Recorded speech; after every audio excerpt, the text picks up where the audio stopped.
I originally moved out here to build or be part of the Benjamin Russell Hospital team, and that was September of 2010. This was my first official project as a full-time horror superintendent or assistant superintendent coming out of Auburn University. And so I was here for the groundbreaking of the facility, never left. Back in 2010 in the planning and the construction part, yes, worked with the horror team just about every day. It was very good then, and it's really transitioned over to a really great relationship now.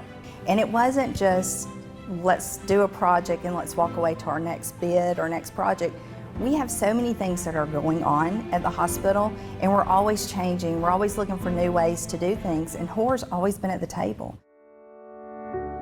You know, just walking around the hospital halls, you see familiar faces, and you coordinate with the facility staff, but you're also coordinating with nurses and doctors and all the other staff if they're involved in the area that you're building. You know, we've definitely got to know a lot of people over the years, and that familiarity really makes it easy to do our job.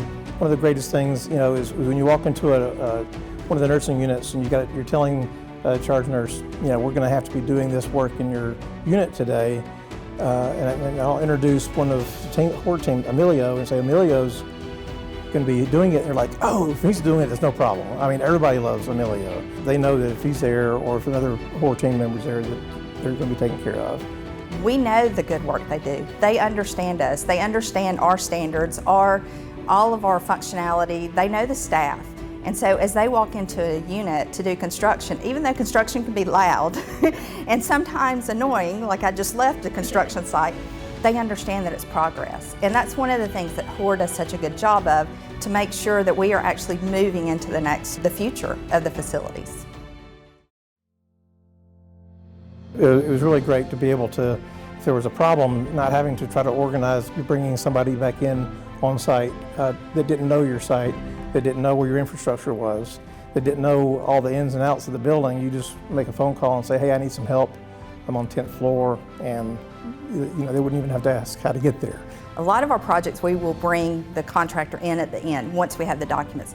This one, they're in the very beginning because they're really helping us see how can we make it more efficient process.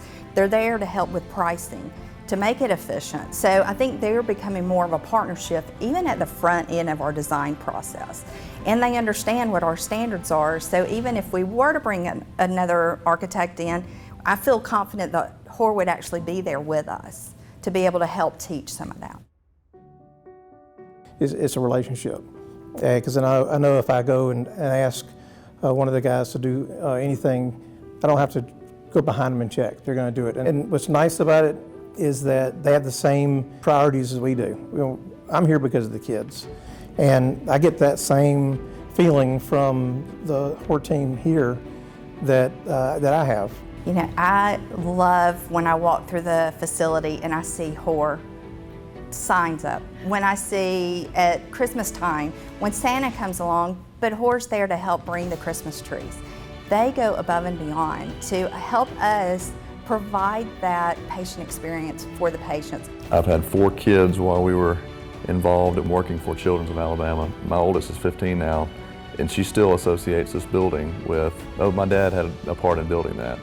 Very rarely do I get a chance to actually see the buildings that I helped to build, the people occupy it.